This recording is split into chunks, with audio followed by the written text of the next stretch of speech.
Welcome to the bold analysis, ladies and gentlemen.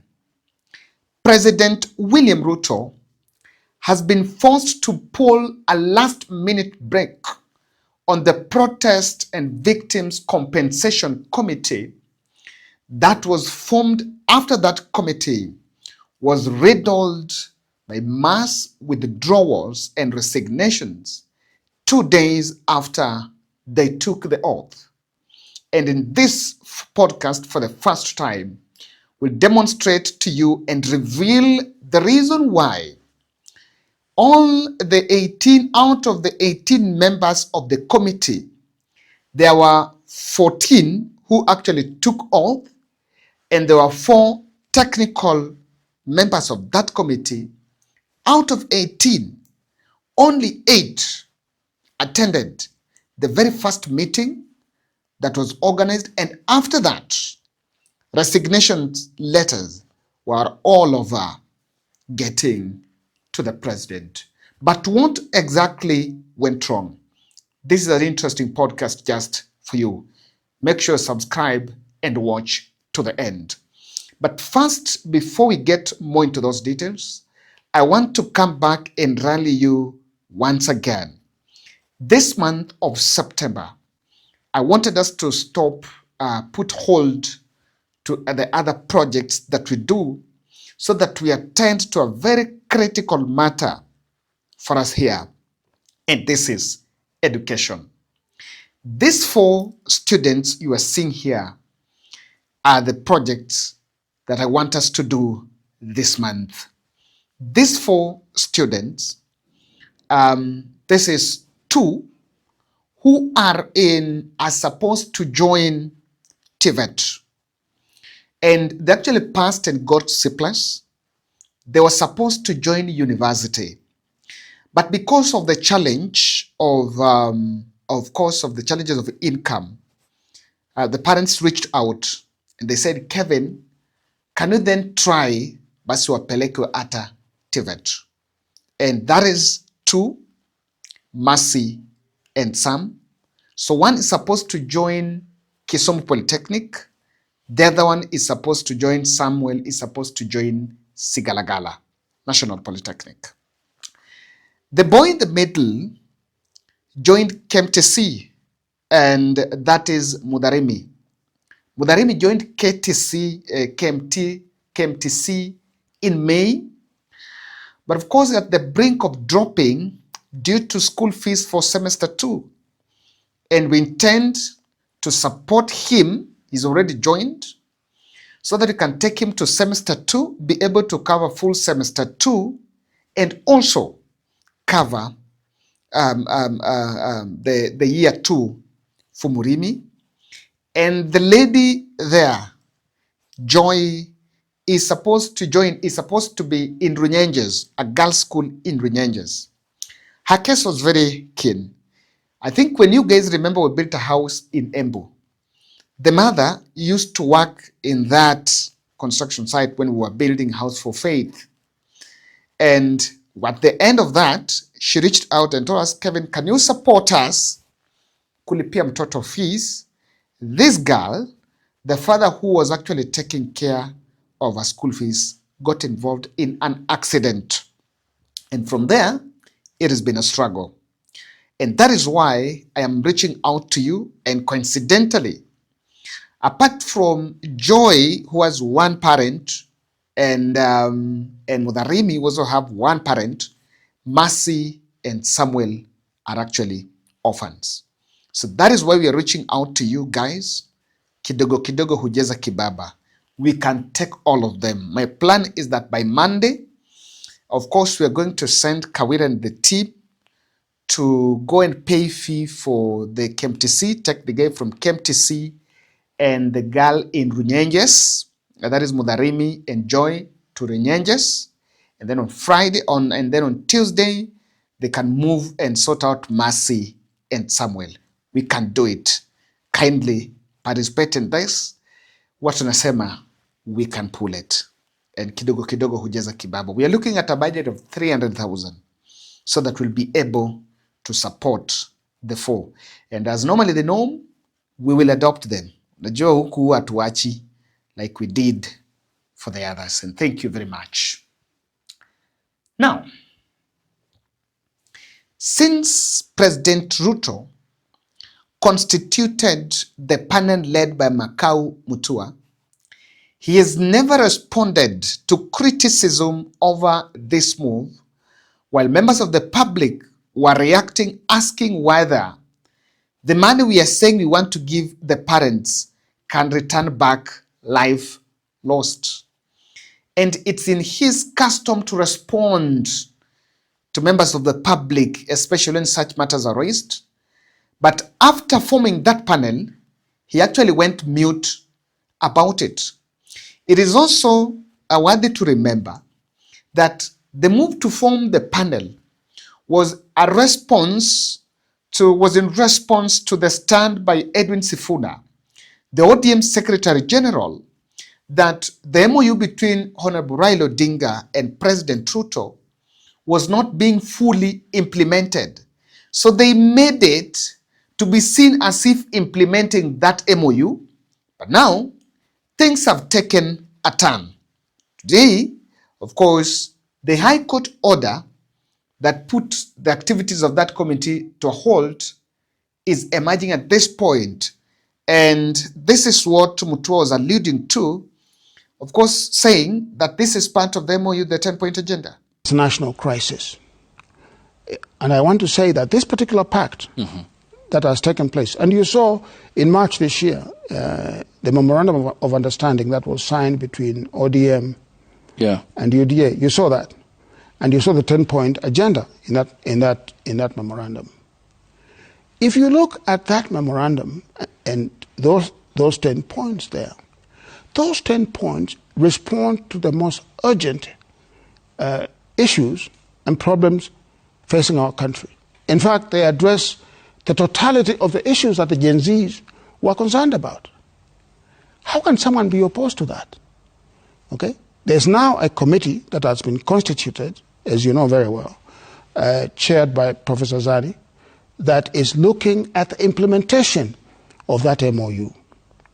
Incidentally, my own panel of compensation of victims of riots and protests is part of the 10-point agenda. There was an item there regarding compensation for victims. So the two leaders are moving deliberately to address the concerns of Kenyans. So I do not know what else people can do. 2027 will come, and I'm sure there will be political reality. You need to know, even the move by the LSK president to join this angered the legal fraternity, and they looked at it as betrayal of the people, since the panel was actually unconstitutional. There are reports of massive resignations from the panel since, and that is what I want us to break down for you. The reports, remember, after people, after taking oath, 2 days after taking oath in KCC, a meeting was called. And the meeting that was convened, called by the chair, and it was supposed to be the very first meeting of the panel. Out of 18 members, the 14 and the 4 technical members, only eight showed up, with several others issuing excuses about other official engagements. But as that was going on, a case was already petitioned in Kerugoya law courts, just trying to challenge the legality of that panel. Now, so other members of the panel who had issued excuses about their unavailability will later be seen attending some official functions in town. And that was already a signal that people are not very comfortable with it. You need to remember, Faith Odhiambo, the LSK president, came under sharp criticism, and of course with the legal fraternity saying that she was not supposed to take that role. And the contention has been about the legality and the essence, the significance of money as a tool of serving justice. You need to remember, Mutua was in Citizen TV on Wednesday for the JKL show. And in this video, two things come out clearly. He's struggling to explain the objective, really objective of the panel. And number two, really, he seemed to insinuate that there is amount of money that government can give to protest victims that probably would appease them. What then happens to the physical and the emotional scars for families that have lost their loved ones? Money aside, how exactly are they going to find closure? Abdulkader, let me just say this. And I want to speak directly to the victims, to their families, and to their loved ones. We can never bring your lost people back. It is not possible. But what we can do is to take that pain and try to respond in such a way that gives, first of all, economic meaning to your lives, and secondly, dignifies you as a victim or as a relative of a loved one. So that must be done. Beyond that, I think there are other aspects of what happened that has caused trauma. There's psychological issues that have arisen out of these demonstrations and clashes between law enforcement and citizens. Yeah. One of the things that we want to do is to recommend and to find psychological counseling to those who have been affected. I was listening yesterday, as I said, and the day before, I listen every day to victims. And one of the things that they're talking about, beyond compensation, is in fact counseling. Because a lot of these people have been traumatized. And so we think that's important. I do not know whether it is possible for one to find closure for the loss of a loved one. But I think what is possible is for one to get to a point whereby they can realize that their country cares for them, because the way the country has responded to them dignifies them. And perhaps that will provide a sense of healing for the victims and their families. Now, apart from Mutua, all other members have declined to appear in public and defend the tenure, the objective of the compensation panel. No single member of that panel, including Faith Odhiambo, who has made several press briefings, including the recent one after the killing of City Lawyer, has made a commitment, of course, about supporting the president's move to constitute that committee. Today, Amnesty International was the first member of the panel to officially make clear his intention that he had signed out. Remember, more than 5 had sent their resignations to the head of public service before even the president left the country for Ethiopia. And to that effect, there was a worry that what will then look out as resignations, the tenure of that committee should just be cancelled. This is what Hilton Irungu posted about. Just want us to look at what he posted about his tenure or his decision to leave, to stop, to walk out of that committee. I want us to get his position here. Pattern of the panel of experts. For the avoidance of any public doubt, I immediately suspend my participation in the panel of experts on compensation of victims of protests and demonstrations, in accordance with Monday's order by the High Court and my respect for the rule of law, constitution, and judicial oversight.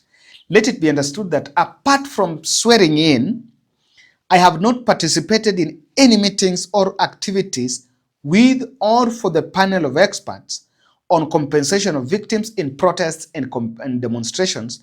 I shall not do so until the High Court gives a way forward. And that is why I was telling you the other meeting, quite a number of them did not attend.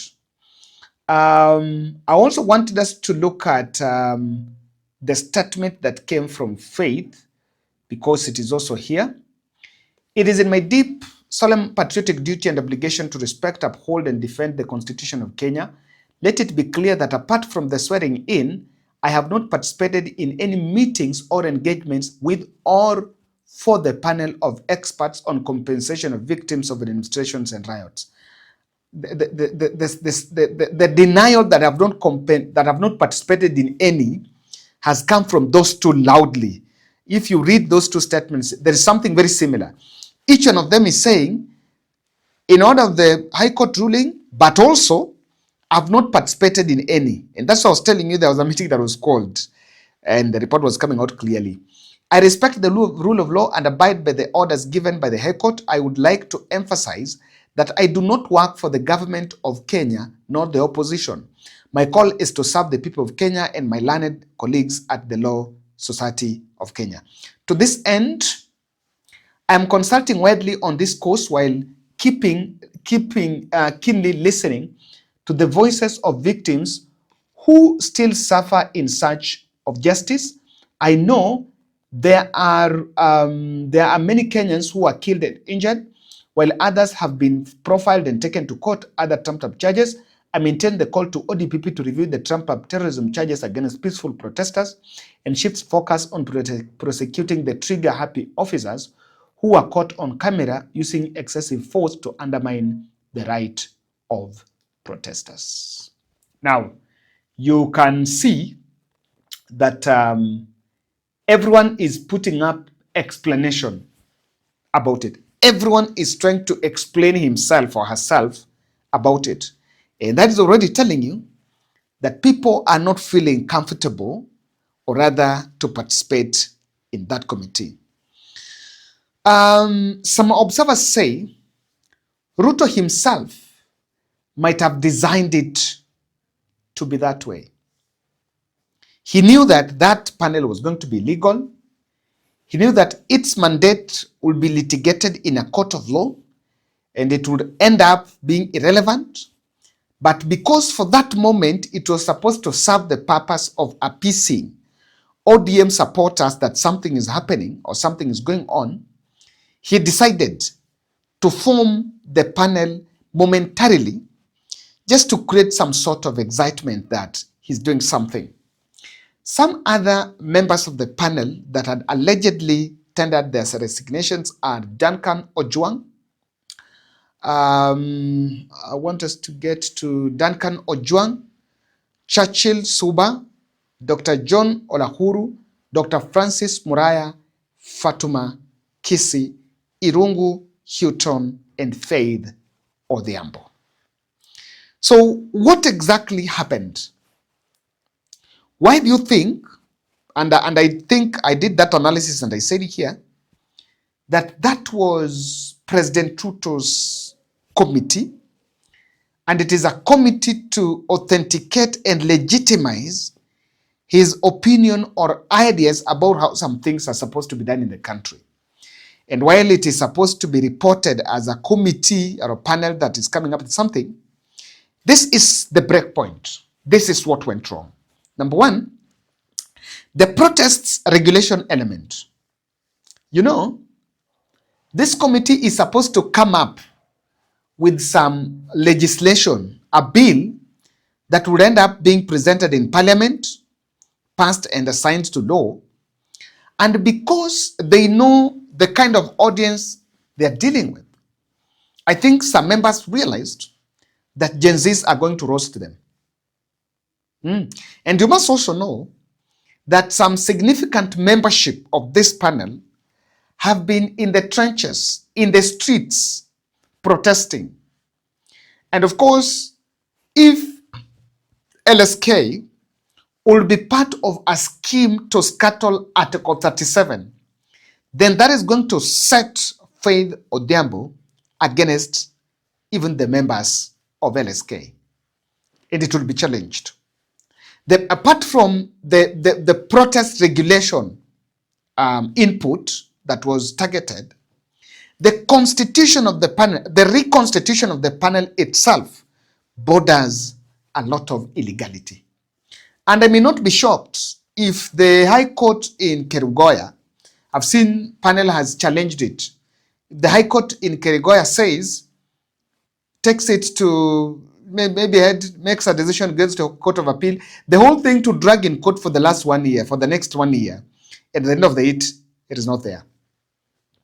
And I think William Ruto understands that the moment the chairmanship of the panel was a problem, of course it was constituted with it, but being that the chairman is President Ruto's advisor, then that panel would lack neutrality and independence. That panel will just be an extension of executive. And some people are very wary of being seen as extension of the executive. I also need to tell you this. Compensation received a lot of backlash. Compensation received a big backlash because there's been a question of how much money are you going to give families? And you know, I had President Ruto saying, we want to start from 2017. You know, he made that statement, 2017. So go and pull the names of those who were killed between 2017 to now. Can I tell you that? That number can mean more than 1,000. And I'm not exaggerating it. That number can be more than 1,000. And someone will question, how do you want to verify who this was shot in the protest? This was shot, alikuwa kwa ticket, alipatikana kwa maji, this was this way, this was that way. How even going? So the whole thing is, it's amorphous. You know, unless you go and deal with those who are, instead of this, you should pass a legislation to make sure that the cases that are in court go very fast so that those families can get closure. Ladies and gentlemen, I think many members of that panel understands very well, are also representing some of the victims. It will not be so easy on how they would navigate this without conflicting themselves. Thank you. And kindly let's support our education pillar, our education school fees project this month. Thank you.